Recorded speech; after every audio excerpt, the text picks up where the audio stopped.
पाणी पुरवतो.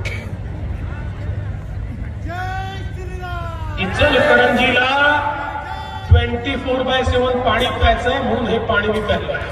मला पाणी द्यायचं ना, 24/7 पाणी द्यायचंय म्हणून मी हे पाणी प्यायलो.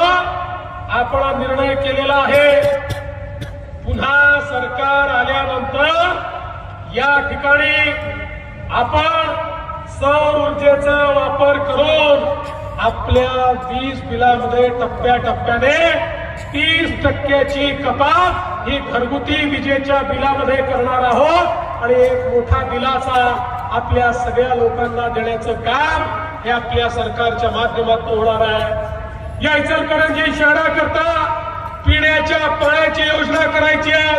मला कल्पना आहे थोड्याशा अडचणी आहेत, काही लोक विरोध करतात, पण काळजी करू नका. आता हे काम राहुलच्या हाताने होईल.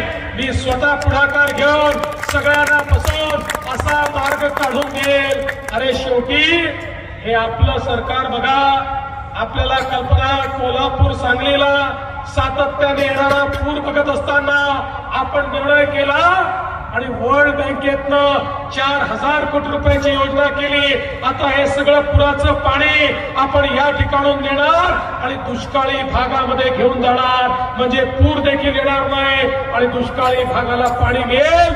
अशा प्रकारचं काम करणारं आपलं सरकार आहे.